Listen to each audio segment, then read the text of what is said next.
following presentation is made possible by TournamentPokerEdge.com. Welcome to Poker Road Radio, the very best in pokertainment. And now, your Poker Road host.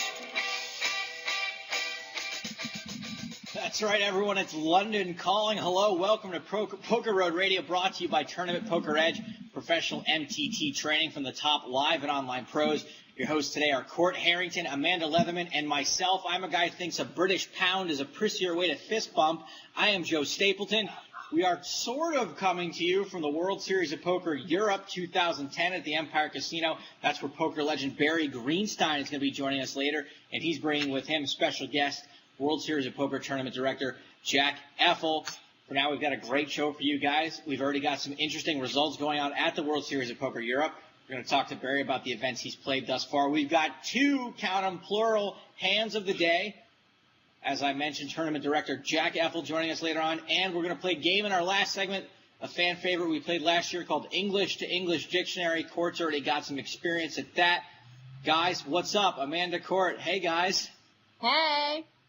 How's it going? I'm doing the show in my underwear for the first time ever, surprisingly. Yeah, well, Court and I are at the same place. Well, for those of you who aren't watching the video, the reason that we're a little odd today is we're all in different parts of the world and the country, except for somehow, oddly, Amanda is in North Carolina with Court, but I'm in Los Angeles. Barry is in London. Court and Amanda are in North Carolina. John V is in another part of Los Angeles recording the show. We're trying out some new software. We got some video to go along with it this week. Hopefully you guys will be able to check that out. If not, we will be here for you in podcast form. Amanda, what the balls are you doing at Court's house? Are you just moving down the Poker Road chain of command? You broke up with Seabach, now you're with Court? Is that the deal? Yeah, what if I was? No, I'm at Court's house because we went out on the lake today. How fun is that? And I'm visiting my family, and he lives like 20 minutes from me. So your family lives in North Carolina. Court's from North Carolina. You guys are all from there. You didn't know each other before poker, though, right? Nope. Not at all. And you guys live 20 minutes from each other. And, like, in the 5 years y'all have known each other, this is the first time you're actually ever hanging out in North Carolina, though, right? No. Oh, it's One not? One other time. Yeah. Court's parents took us to the airport once. It wasn't that big of a deal, but this is the second time. Today was great. You should have been there, Stapes. Out on the lake. What'd you guys do out on the lake? Jet skiing, water skiing, other kinds of skiing? We took the boat out, and professional poker player Mike Grotz joined us. Yeah. Hey, Mike Grotz. Yeah, we just had a fun time hanging out on the lake. It was 90s, a little bit windy, but all in all, a really nice day on the lake.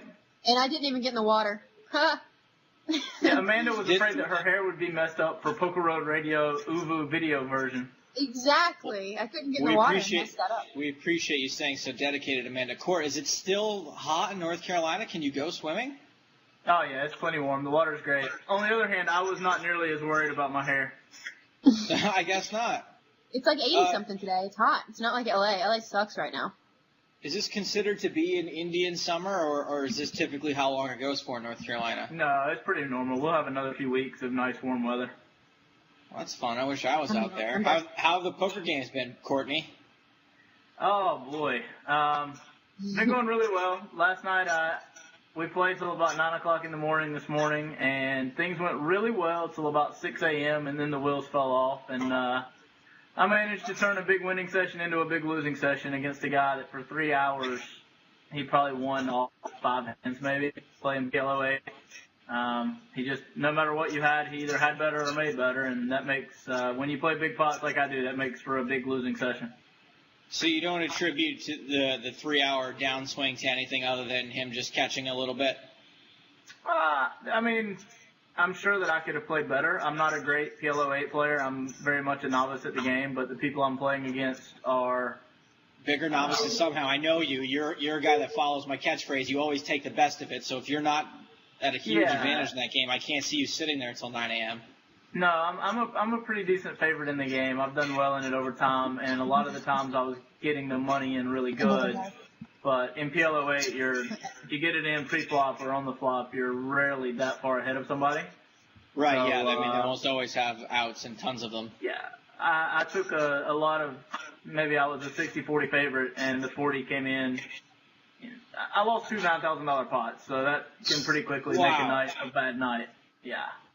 Wow, oh my God, I had no idea you played so high court. This is by far the biggest game that I've ever played in, and it's hard to get scooped. The way I play, it's pretty hard for me to get scooped in 2 pots that big, but it happened twice. The best part is he refuses to tell Mike Grotz where the game is. Yeah, I won't tell Mike Grotz where it is. I don't want another. Yeah, no, that makes complete sense. Go ahead, Court.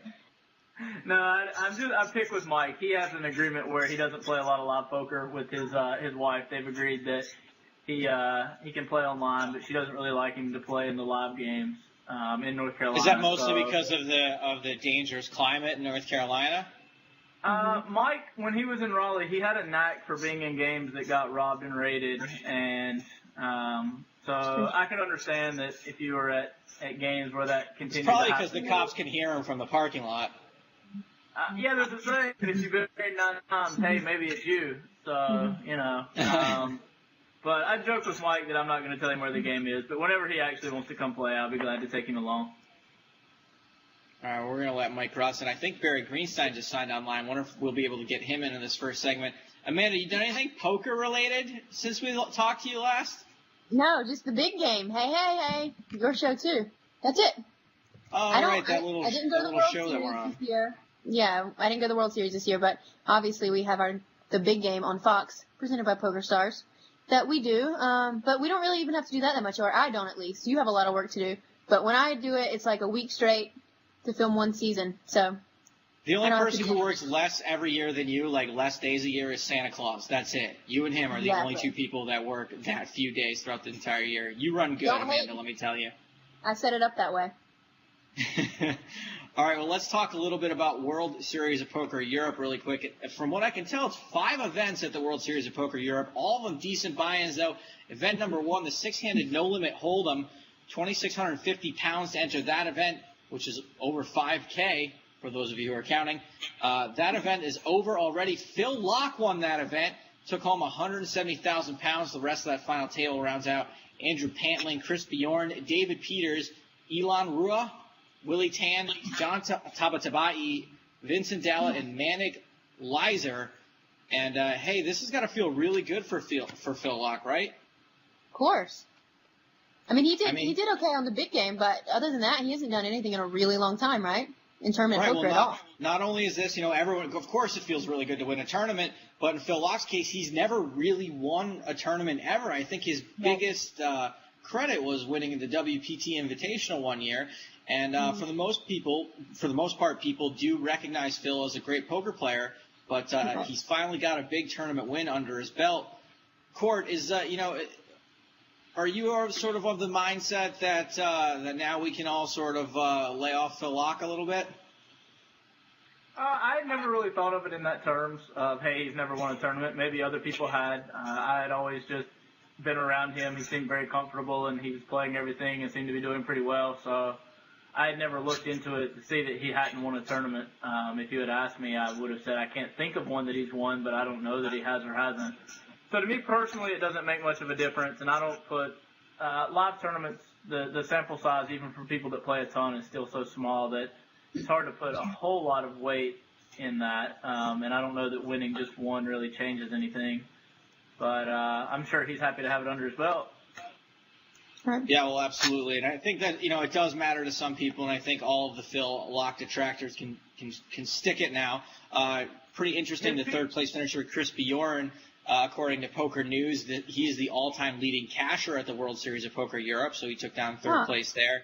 And from what I can tell, not a lot of Americans made that final table. So for Phil Locke to take home first place and represent USA, from what I understand, I think that we may be joined right now by Jack Effel. Congratulations once again to Phil Locke on winning that first event. We're going to get to the rest of those events just as soon as we get back from our break here. We've got Jack Effel waiting to join us. Really quick, I just want to remind everyone, if you're checking out the live updates of the World Series of Poker Europe on Poker News, you should also be sure to stop by Tournament Poker Edge, because not only do they sponsor this show, but their site is pretty unique in the fact that it's just $20 a month, no contract, no sign-up fees, no commitment. You can hit and run. Of course, like a good poker game, you probably don't want to, but they don't give a shit if you do, so that's pretty cool too. We got to take a quick break for now. Poker Road Radio back after this with lots more stuff. Support Poker Road and get money back at the same time. PokerRoad.com is now offering an exclusive Poker Road Rakeback program. Get 27 to 40% back from sites like Full Tilt Poker, Doyle's Room, and Cake Poker. Increase your earning power with cash prizes from our rake races and chases. 24/7 support, a Poker Road forum dedicated to Rakeback, and new promotions each month. Plus more sites to be added soon. Go to PokerRoad.com and click the Rakeback button for more info and deals. Poker Road Rakeback, the only way to earn money and support the best poker site in the world, all at the same time. Hey MTT players, tired of training sites that focus on cash games with only the occasional tournament video? Well, I'm Casey, Big Dog Pocket 5 Jarzabek, Card Player's #1 ranked online tournament player, and I'd like to tell you about TournamentPokerEdge.com, where you can learn to ship it like the big dog. TournamentPokerEdge.com focuses exclusively on tournaments and offers innovative training for low, mid, and high stakes players. And for only $19.95 a month with no sign-up fee, TournamentPokerEdge.com is the perfect way for you to start learning how to crush tournaments today.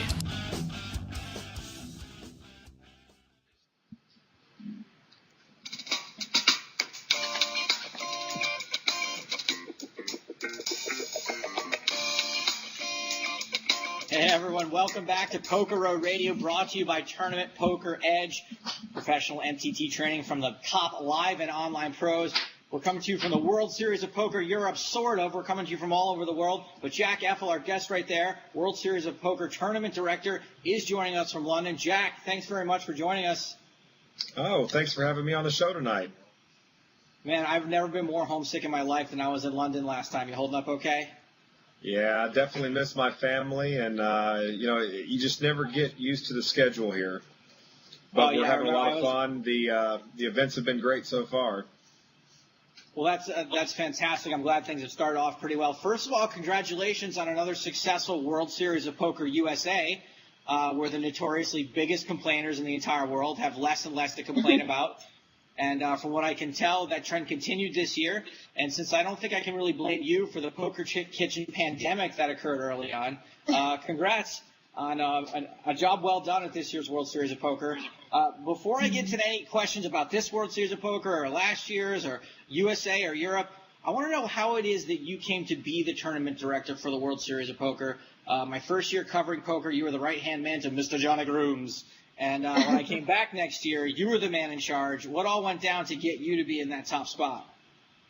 You know, it's funny. I've been in poker my entire casino career since I turned 21. And before that, I was actually around poker for several years before that. So this is something that I've been doing for the better part of 20 years of my life in terms of being around poker, from live poker to tournament poker to obviously the World Series of Poker. And, I started out working in a poker room, probably like just about every other tournament director that's out there, and just worked my way up from there. I was a dealer, which quickly became a supervisor, and kind of dealt and supervised for several years as I finished my college degree and began raising my family and that sort of thing. And then as the poker boom started happening and poker tournaments became more popular, and more players were entering the game, and this thing was just kind of exploding. Some great opportunities came my way to travel and be part of some major poker tournaments. One, namely, the World Series of Poker circuit, which its inception was 2005. Which I basically started with Johnny Grooms after the first event in Atlantic City, picking up from the San Diego Rincon circuit. That year was a very important year because we were all starting out, and there was a lot of things that we didn't know. We didn't quite know what to expect. Just a few guys that, had a lot of poker knowledge. Some had more tournament knowledge than others. I had skills from going to business school and management and the time that I spent working in poker rooms for several years prior to that. And, Johnny had spent time running tournaments. And, of course, we all know Ken Lambert Spent many years running the Horseshoe in Tunica, as well as working at the Mirage and the Horseshoe in Las Vegas. So there was a lot of experience there, but none of us knew what to expect. And so when we hit the road and we what started you're saying running, is you guys were kind of like the A team of poker. Yeah. I don't know if there was an A team back there. I mean, kind of everybody did their own thing. There was not really a lot of standardization.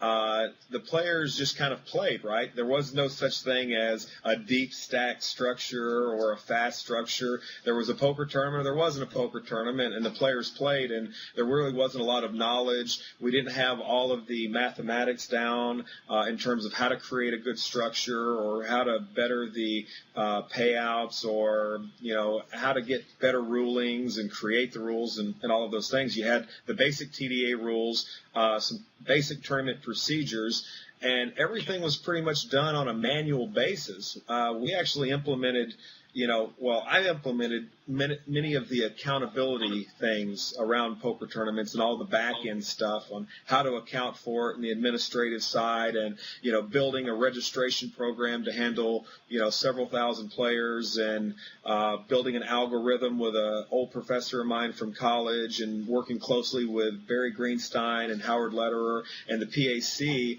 to really pinpoint what it is that poker players actually want when they come to a poker tournament.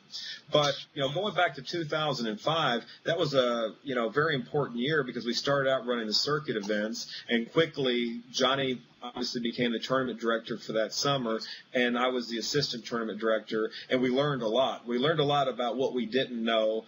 We learned that we needed a much bigger staff and that this thing was more than we could handle.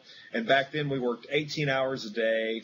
We announced all the final tables. We did all the restarts. We did everything ourselves. So there really wasn't anybody watching what we were doing. We were running everything. So when you have an operation as large as the World Series of Poker, you need to have a really good staff behind you that are controlling things so you can supervise it and make sure that everything's running smoothly. And of course, when you have several thousand players, multiple events running, different rooms, different staff, all of those things, consistency is probably the toughest thing to achieve. And although we get better every single year, there's always room to improve. But post 2005, I really started kind of getting into the nuts and bolts of things after Johnny left. When I continued on the circuit, and then they eventually moved me to, corporate table games where I was kind of like the poker guy for Harris, for the properties and the tournaments, the circuits, the WSOP, and then that became that I had so much going on that, you need to focus in on the World Series of Poker here in Las Vegas because it just keeps growing and keeps doubling in size, and, you have to do that, and then, okay, we're going to do World Series of Poker Europe too, and so for the next few years, I just focused on those two events. And then recently, of course, we've added more stuff in. I kind of took back some of the creative control over the circuit events and some of the new innovations and some of the other stuff that we're doing in the World Series. But over the years, we have definitely improved. We've definitely figured out a lot of things and, trial and error. So although you may see a lot of people say, well, they make mistakes at the World Series, they make mistakes at World Series, but you know what? Yes, we have made a lot of mistakes at the World Series, but guess what? We've made a lot of improvements, and we were also the guinea pigs for a lot of things because up until a few years ago, and really to this day, there's nobody that runs tournaments the size of the World Series of Poker. There's nobody that has the logistical planning that's required for the World Series of Poker. There's no other events out there that need 1,000 dealers, 200 supervisors, a fully functional cage, a full accounting department just to stay and work for 2 weeks at the World Series. A whole payout team that just handles payouts and tax forms and that sort of thing, pre-registration and online stuff, and then you have a corporate team that handles sponsorship and licensing. And, the World Series of Poker has grown so much from just a few of us guys to, several thousand people that actually participate in this thing in various aspects, whether it be, the online component that's being built and launched in the UK, to all of our stuff that we're doing here with World Series of Poker Europe and the live bricks and mortar poker tournaments, to obviously the annual poker extravaganza that you see every summer, the Woodstock of poker, the Olympics of poker, the World Series of poker. So there's a lot of cool stuff that's going on. So specifically, I'm happy to discuss with you guys, any questions that you have around the tournament. But in terms of how we got here from doing it. That's probably the easiest way to say it, is that, every year we took the learnings from the previous year, we wrote them down, we got in a room, we rolled up our sleeves, we figured out what we needed to do to improve. And you went into a room with Barry Greenstein, so I know that you were really serious about getting things done if that happened, because we know that I'll always have a witness. Those are going to be long. Those are going to be long meetings. I know that for sure. One thing I noticed is that, and forgive me if this it comes off as a little insulting, is that that first year I was at the World Series, you're the tournament director. You mentioned how you guys are announcing all the final tables. You did not seem very comfortable on the microphone that first year, but then all of a sudden, I want to say like almost overnight, you seemed like you enjoy it now. You like having the microphone. Do you feel like now there's a lot of attention on you? You're on ESPN every single episode for crying out loud. You've sort of blown up as a person a little bit. How do you feel about that? Well, it's funny because when I was a kid, all I ever wanted to do was get into broadcasting. I actually wanted to do radio. I wanted to do television. Back then, it was Columbia Broadcasting School. I wanted to go to broadcasting school and just be out there and do it. But I really never got an opportunity. But I actually, as a kid, I used to take a recorder and I used to listen to my voice and add my own commentary in between songs. I know that sounds funny and everything, right? And then, later on, when I finally went to college, I decided to pursue business because I thought business would probably pay me a little bit more than actually going into broadcasting, unless you have obviously a good gig like you guys, right? I'm sure that that business school would have been way less than what I make for doing this show. No, I said if you had your job, then it would probably be much more rewarding just to be maybe a disc jockey on a local radio station, or it's really hard to kind of reach that high level status in broadcasting. But it's something that I've always been interested in. Obviously, I love people. But it was kind of funny for me because I've been around poker most of my life, and I went to work in a casino when I turned 21, and I've held just about every single position in poker, all the way up to a vice president. And, it's just something I've kind of grown into over the years, and I've become comfortable with, and I've learned a lot of things, and I've been around a lot of great minds, not only from the business side of things in terms of the organization that I work for, and the great minds like, Ty Stewart and Howard Greenbaum, Mitch Garber and those guys. I mean, very, very talented, very, very smart people. But also the other piece of that is the players. The smartest guys in all of this business are the guys that are out there in the middle of it that are playing it. If you want to know what they want, you simply ask them. But also, when you ask a poker player, as well as I know, you have to keep things objectively, right? You want to keep things objective, to the point, and achieve that without hidden agendas. Everybody wants something one way, because it kind of benefits them. And the question that I always ask is, what's good for everyone, or at least for the majority of everyone? And the World Series of Poker is about bringing everyone together, for a certain period of time, and providing events and games and poker activities for players at all levels, as well as, spectator and fan aficionado type experiences as well. Because and growing the game as well. And growing the game as well. Jack, I got a question for you there. You're talking about taking advice from the players and what they want. Is there ever any concern that maybe you're getting direction from the group of people that you already have, and because of that, maybe you're missing out on the people that you want to bring into the game, that they don't really know what they want? And maybe some of the things that your established pros and regulars want, in certain instances, it could be contradictory to what a recreational player that wants to play one tournament a year, they've never played a World Series event. I could see how those two interests could be conflicting, but because you're familiar with the regular pros, you kind of hear their side of it. where your average player, they're never going to think to tell you, hey, I would like for things to be this way, because they would never even think of it.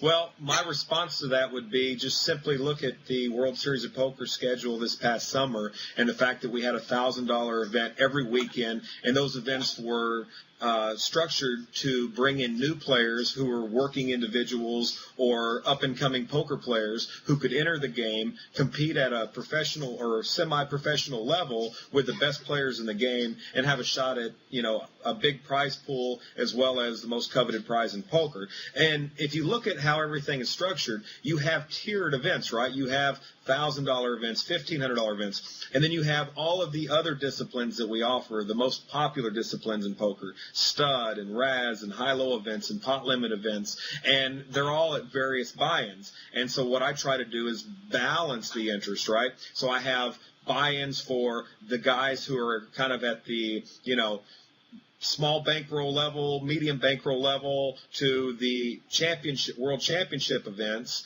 as the $10,000 buy-ins or the $50,000 buy-ins. So I try to represent all of the games at the World Series of Poker and try to represent all of the players. And some of the other stuff that we do too is, we offer the side events, sort of like the $200 deep stack that we had this year.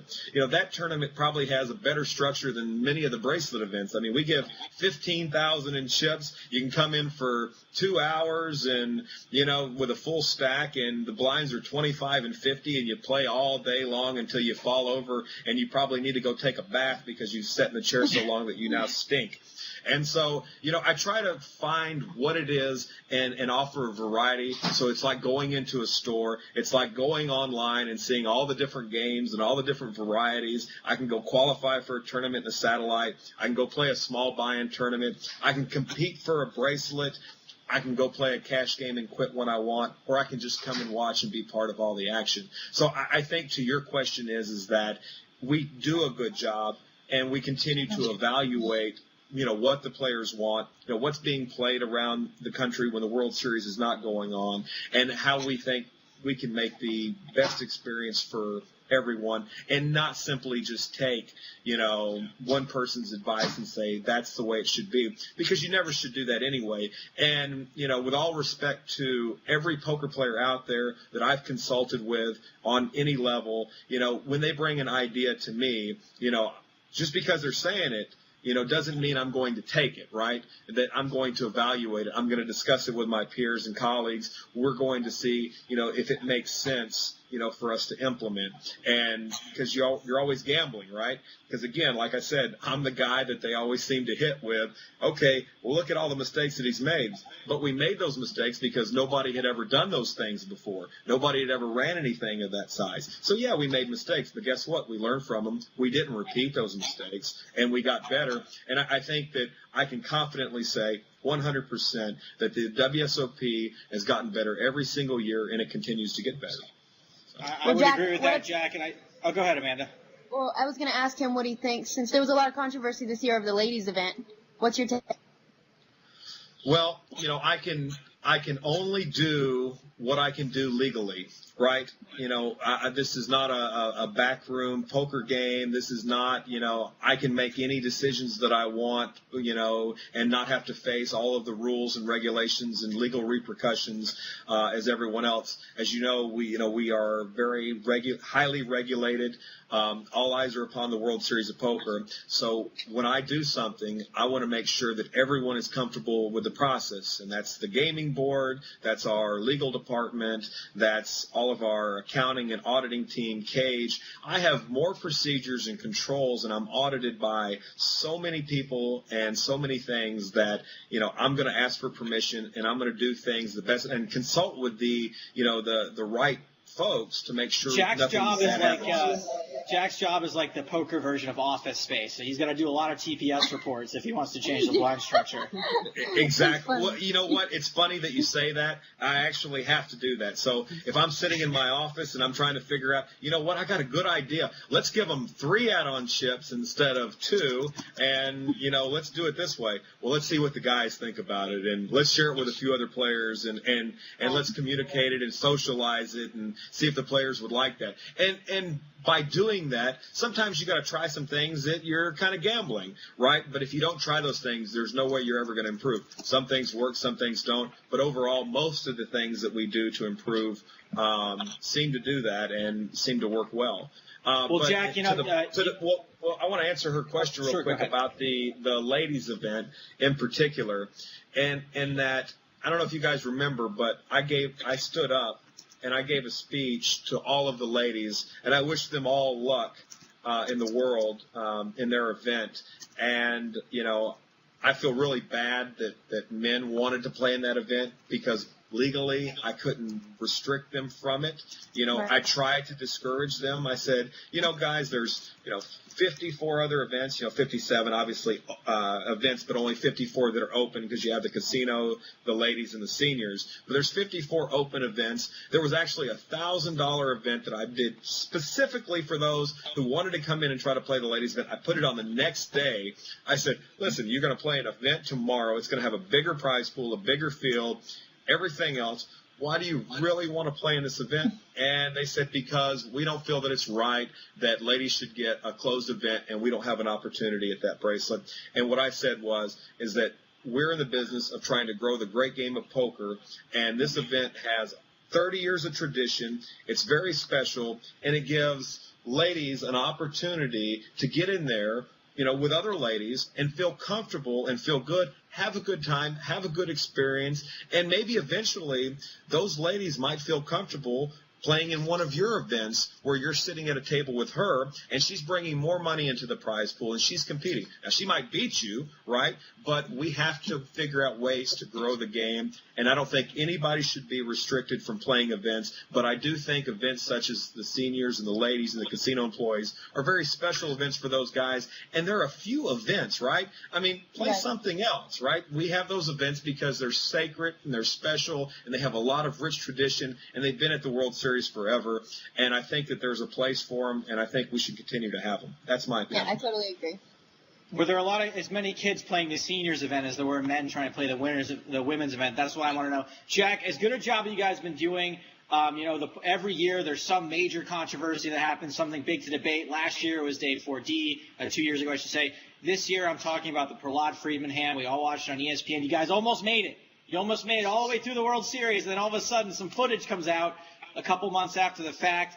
We already talked about it on this show and a bunch of others, so we're not going to debate the whole thing. But if I'd like you, if you can, just make a quick statement about, you obviously saw it. What is your response? Well, my response to that whole situation is that, we're glad that it happened, believe it or not. We're happy that the footage was actually captured on video. And like anything else that's happened in the World Series of Poker in the past, is that we'll use that video. We'll analyze that video. We will evaluate that video and the situation, how the floor person handled it, and we'll make a decision on whether or not the rules need to be tweaked or whether or not the floor people are actually handling it properly. And if changes need to be made, guess what? We'll make those changes and we'll do a better job next year. That's so you guys haven't made any of those decisions yet? You haven't decided, okay, this needs to be changed or this didn't work right? Those decisions haven't been made yet? It's like anything else. This is a continuous improvement process. We continually look at things, we continually improve, and we continually discuss them. The World Series, Las Vegas, is going to happen next year. Now, obviously, we're here.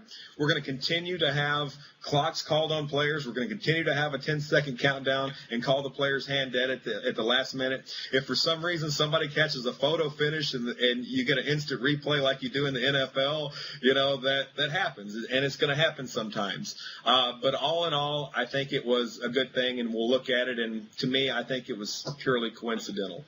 So. All right, so Jack's going to get back to us if and when they make any sort of final decisions about that. Jack, you spent the entire day tournament directing today, am I right? We've been it's been an eventful day here at the casino at the Empire in London, that's for sure. All right, well, it's been an eventful day. We've kept you past the time we promised you. I thank you very much for stopping by. Be sure to check out Jack coming up in November. When is it November 9 going down, Jack? We'll get all the spectators out for this year. Well, as you know, I'm glad you asked that question. The November 9 are returning to the Rio and the Penn and Teller Theater. They're going to play on November 6 at noon, and they're going to play 9 players down to 2. And then they're going to play the heads-up match on the 8th, which is Monday. So they're playing Saturday and Monday, that November 9 weekend. And on the 8th, they will play 2 to a winner from 10 o'clock at night to whenever it lasts. And obviously it'll be televised the next day on ESPN at 5 p.m. We're real excited about it. Last year, the theater sold out. A lot of people waited in line to get in. It's definitely poker's biggest night and poker's greatest venue, and I really think it's a great thing for poker. I'm really pulling for these guys to do well. I don't pull for any one individual player. I hope that everybody plays well, and obviously the person that plays the best wins the money and wins the bracelet. We do have several of the online the November 9 players here in the event, some of them today, some of them in the 2,500, 600. I believe there's 6 of them that are here right now. So they're competing. They're in good spirits. They're excited. The grinder's actually going to celebrate the Jewish holiday, so he's going to miss the next event. But he is here in spirit, so I know he'll be playing the main and the heads-up event. But listen, things are great in poker right now. You guys are doing a lot of great things with poker. World Series of Poker is going great. We're continuing to get better, to offer better products to the players, and that's what it's all about.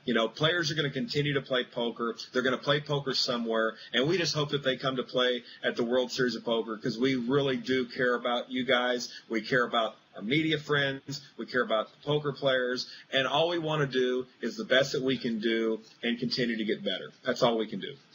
All right, Jack, thanks very much for your time. You got another tournament to direct tomorrow. We got the time change. Go get some fish and chips, get some sleep. World Series of Poker Tournament Director Jack Effel, thanks very much. Bye, Jack. Thanks, guys. All right, guys, we're going to take another quick break. We've got some bills to pay, some commercials to run.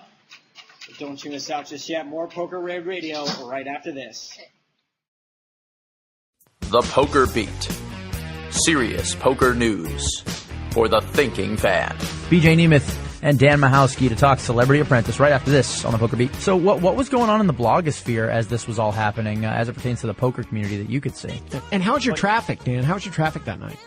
Well, it was great. It was, I got to say, for Sunday evening is usually one of the slowest times of the week for internet poker-related traffic, and we were having WSOP-sized numbers during that Sunday night. Wow. About the night.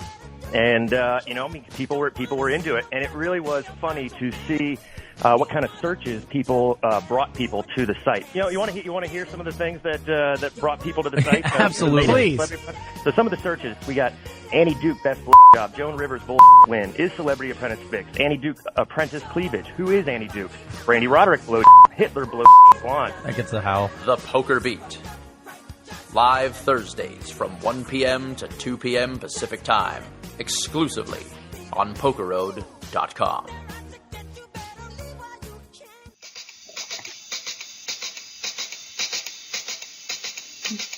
Hey, welcome back to Poker Road Radio, brought to you by Tournament Poker Edge, professional MTT trading from the top live and online pros.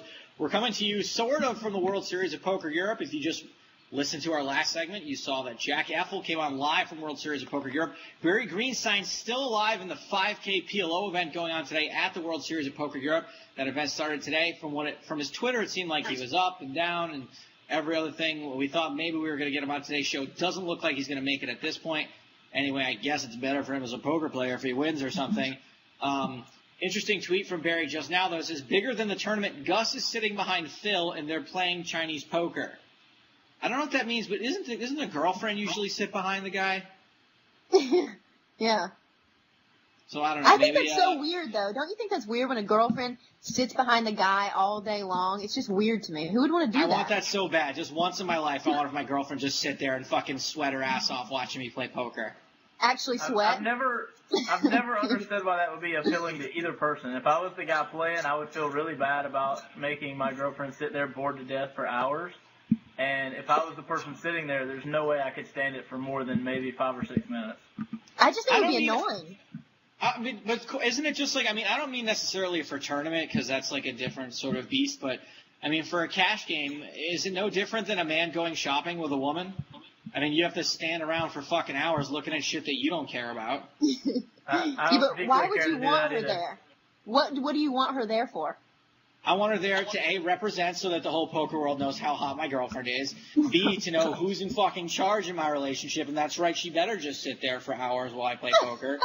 And C, in case I fucking need something like a drink or a sandwich in the middle of the tournament, she can go get it for me. I'm just kidding. I'm totally pussy whipped every relationship I've ever had in my life. What's that? You hate women. It's weird. I know, because when I'm actually in a relationship, then I'm totally pussy whipped, which is why I go on a rant like that. But the second I'm in one, I'm like, hey, baby, what can I do for you? Want to go shopping for the day? Here's my credit card.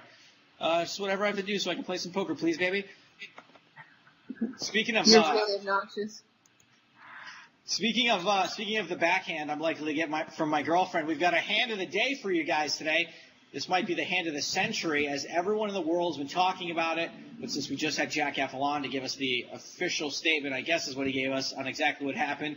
Now, me and Court demand that we can all weigh on it briefly, because it has been covered on a lot of other shows. But just so everyone, in case there's anyone who's been living in a cave or under a rock, John V, go ahead and play it. Jeez. Do they sell muzzles in the gift shop? Somehow that barking hasn't caused any controversy. No. Huh? Let me help you out on time. Fort and Prahlad make an odd couple. You want to see me? So at this point, Prahlad's been put to a decision for all of his chips, and Prahlad is far behind. I think Prahlad's got 2 pair, and the other guy's got a nut straight. Is that correct, Court? Does anyone remember? I have no idea, but I think the hands are irrelevant to the actual situation. 9, 8, 7. The hands are a little relevant because of the way things happen. Right now, Prahlad's being counted down. 2, 1. I call. Dead. Call. Oh my. Wow. Okay, see, Court just went bug-eyed. Now, for those of you who couldn't really follow what's going on or haven't heard this, Prahlad had the worst hand. He was put to a decision for all of his chips. Eventually, the clock was called. The tournament director got down to, or floorman, I should say, got down to the number 1. Wow. Prahlad said, I call. The tournament director said, your hand is dead. Turns out Prahlad, the right move was for him to fold and for his hand to be called dead, so Prahlad didn't throw a fit about it. There's a lot of people out there saying Prahlad shot an angle, yada, yada, yada. I'll weigh in with my opinion first. Prahlad said, I call. The tournament director came out and said, your hand's dead, and he probably went, shit, that's awesome, because I had the losing hand. Great. A rule's a rule. I can't fault the guy for not trying to fight and say, wait. I called before he called 0, knowing he had the worst hand. It's like in baseball, if the umpire calls you safe and you know you're out, what are you going to do? There's nothing you can do. You stay on the base. Right. I don't think he shot an angle. I think that the tournament, the floorman made a mistake, and that's the end of that. Court? Yeah, there's definitely no angle shoot here. Prahlad did nothing wrong. The floor made a mistake. I would compare it to the umpire in baseball that called the guy out at first base, or called the guy safe at first base, that called the pitcher a perfect game. This is a little bit different, though, because it's kind of quick, but it's very obvious. 1, I call, hand's dead. Oh, wait, I said your hand was dead after you called. That means your hand's not dead anymore. You just called.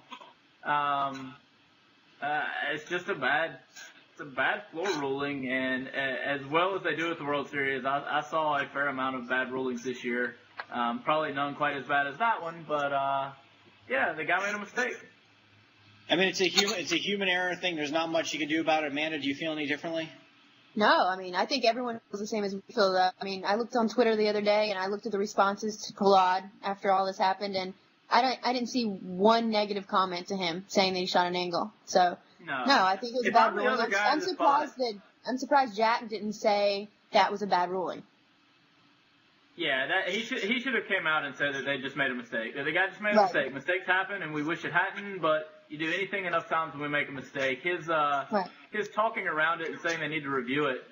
There's no need to review it. That was the first time I ever heard it, and I'm 100% confident that I've analyzed that all I need to. Just admit that the floor made a bad rule, and that it's obviously the countdown goes to 0. And if you say call before the floor says your hand is dead, it's a call. If I'm the other guy in the pot, I pitch a fit there, and I'm pretty calm and collected at the table, and pretty much take everything with a grain of salt. But I'm wanting the chips there. That's he called. Right. So. And do you guys think Prahlad would have been justified had he had the winning hand if he had pitched a fit? Yeah, absolutely. Yeah, I think it goes both ways. Yeah, I mean, it's just Prahlad. There's no reason for Prahlad to argue against himself. He wasn't arguing that he didn't. He wasn't like they said, "Oh, Prahlad, what do you think here? Did you call before I said your hand was dead?" They didn't ask him. He shouldn't do anything except sit there quietly.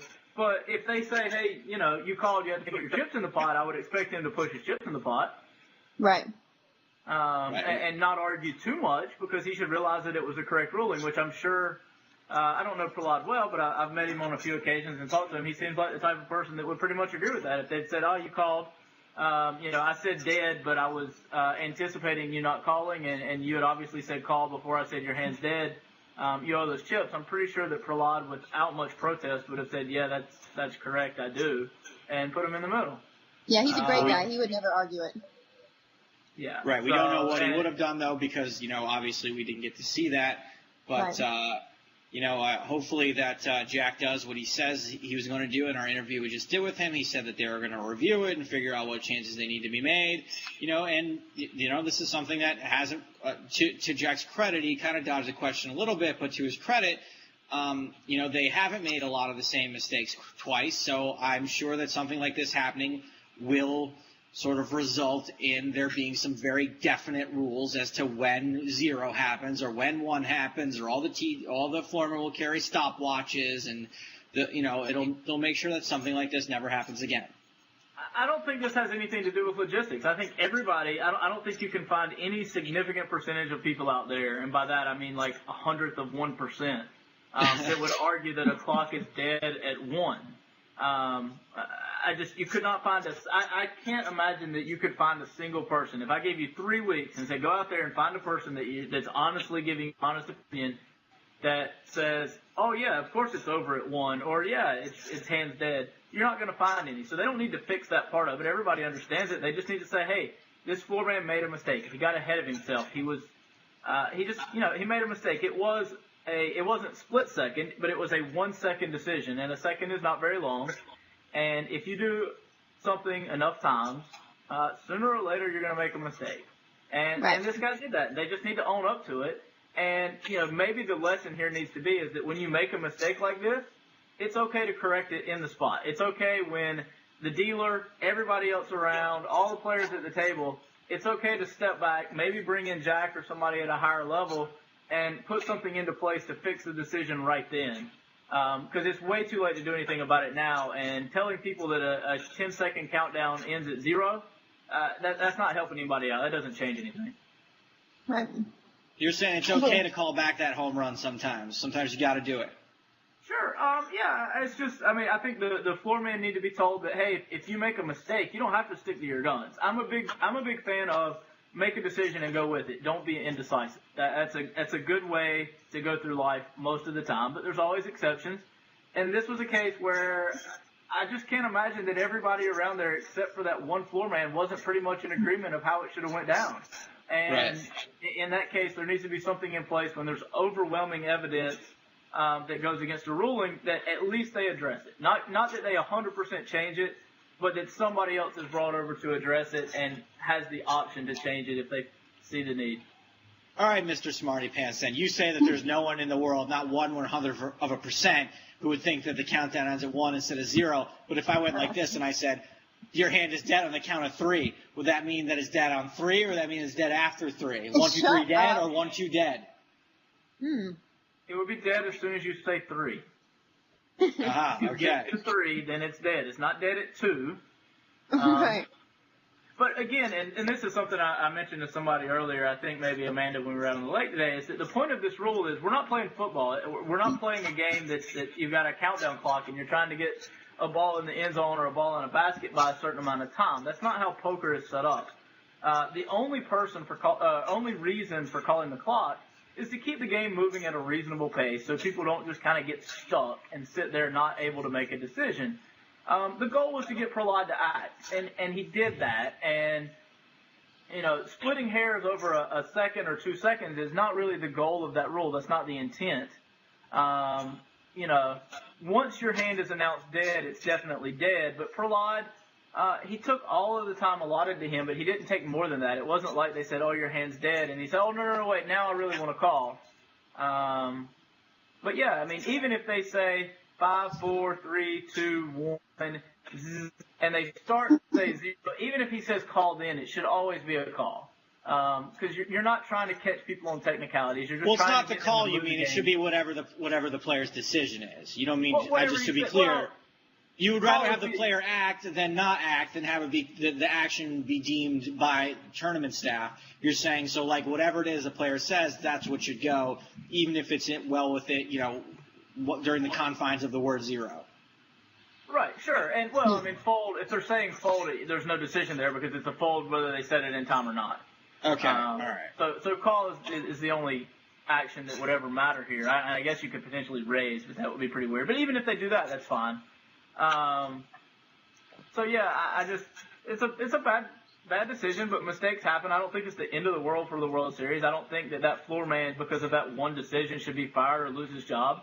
I think he should own up to making a mistake, and that Jack should own up to that his floor man made a mistake, and that they hope it won't happen again. But if they make thousands of decisions over the course of the World Series, they're going to make some bad ones. And something like this is, it's just, I don't know. They need to put something in place, and something as obvious as this, to have something to maybe overrule it on the spot instantly without taking too long, without again slowing the game down. But other than that, just own up to it and say, hey, mistakes happen, and we're going to do our best to make sure it doesn't happen again. But this was definitely a mistake. All right, well, speaking of rulings and judges, we've got one last segment coming up here. We got a little game for everybody. English to English Dictionary was a big hit last year. Amanda, you didn't get to play, right? I don't even know what this is. Okay, this is fantastic. We've got to take one more quick break.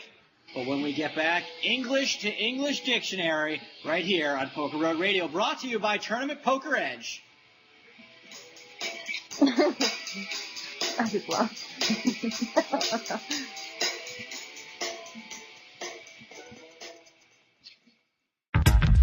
All right, listen up, poker players, because I've got some positive fashion EV advice for you. Don't think there's a such thing as positive fashion EV? Well, stick around, because I've got the latest news from BustOutPoker.com. BustOutPoker.com has been busy adding players to their team and gear to their store. Check out brand new premium Bust Out U hoodies in the online store, along with old Bust Out favorites like I Am Isildur 1 tees and Team Bust Out hats. So head over to BustOutPoker.com right now and pick up the gear that gave Team Bust Out Pro Chad Brown the ultimate fashion ROI, Vanessa Russo. That's BustOutPoker.com. Check it out at BustOutPoker.com.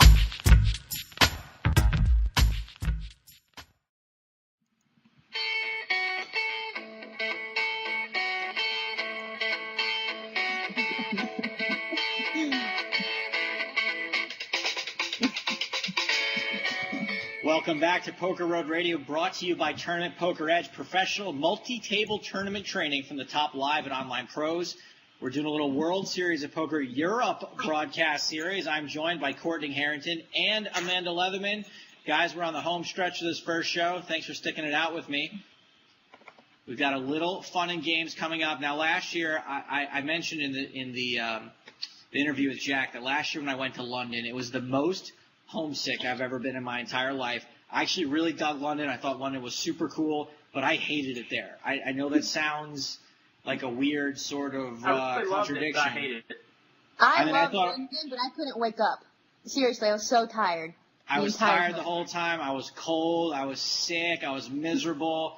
I missed my flight. It was my first week ever working for Dan, and I missed my flight out there, which he had paid for. I got to London, and my credit cards and my cell phone didn't work, and I had no cash, and it just set the whole thing off in like a really disgusting way for me. And but I did really enjoy like a lot of. I thought London and England in general had a lot of character, and I really liked the culture over there. And what I found to be kind of odd is that even though we both speak English, sort of the languages are very different. So we came up with this game, Amanda, called English to English Dictionary, where I sort of was throwing out English words that don't have the same meaning over here as they do there. And I was having folks guess, and I don't remember how the game went last time, but I've come up with a new format for this time. Basically, I've got 1, 2, 3, 4, 5 categories. In each of the categories, there are 4 words, okay? 3 of those words all mean whatever the category is. So if I say food, I will name 4 things 3 of them are food, 1 of them is not. It is up to you guys to tell me which word is not like the others. Okay. You understand?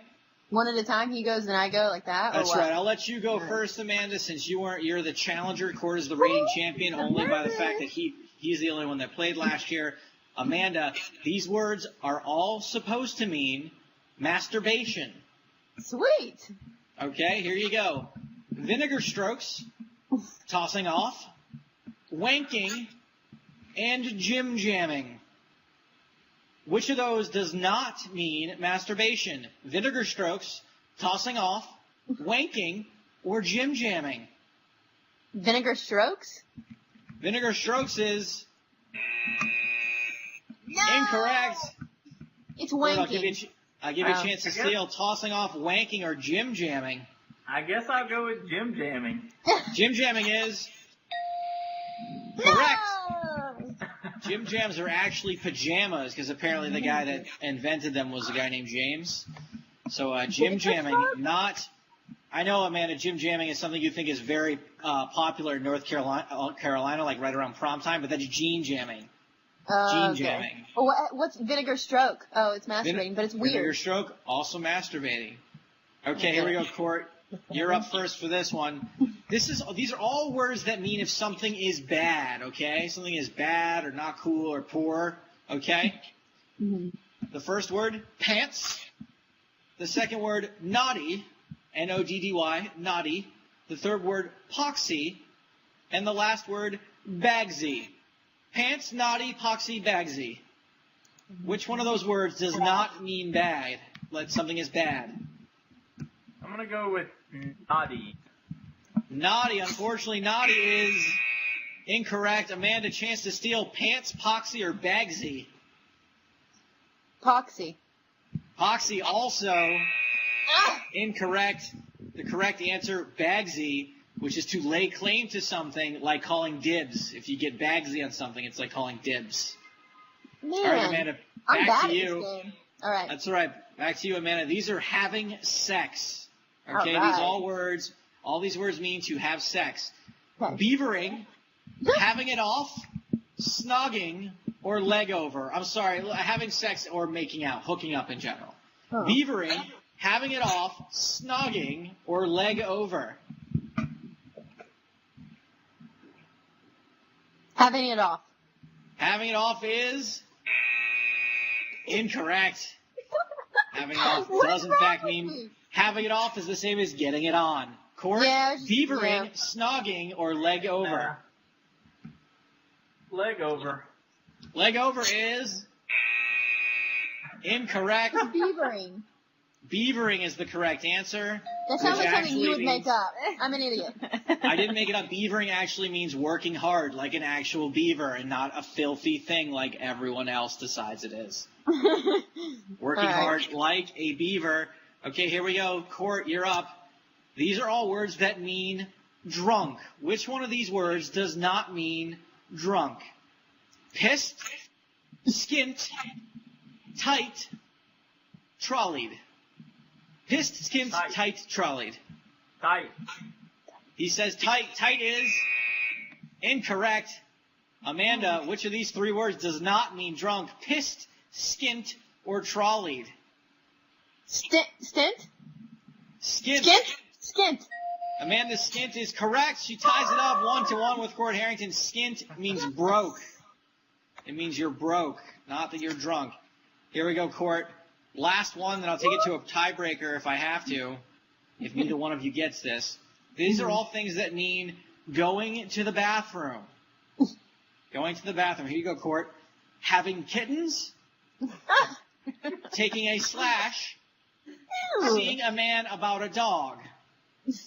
There's only 3 choices this time. Having kittens, taking a slash, seeing a man about a dog.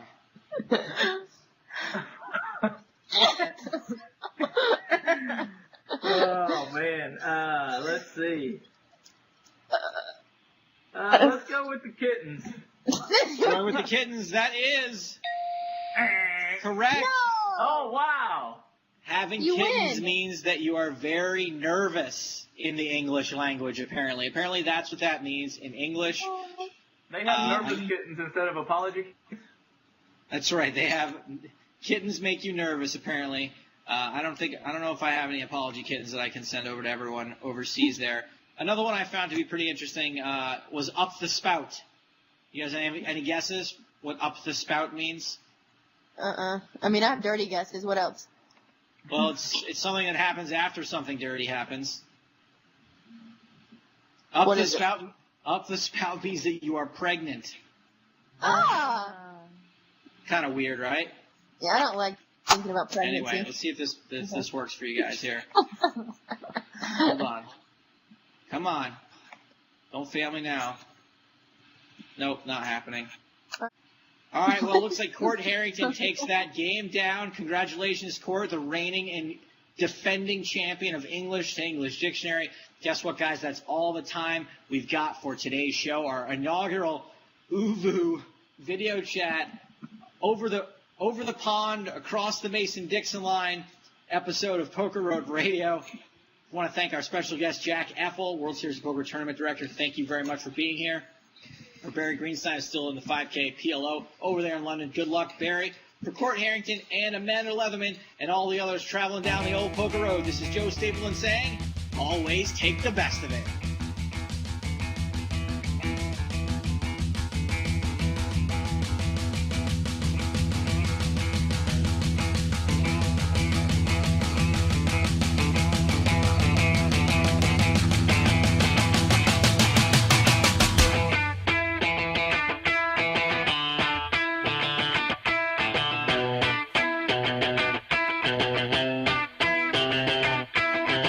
Can't stop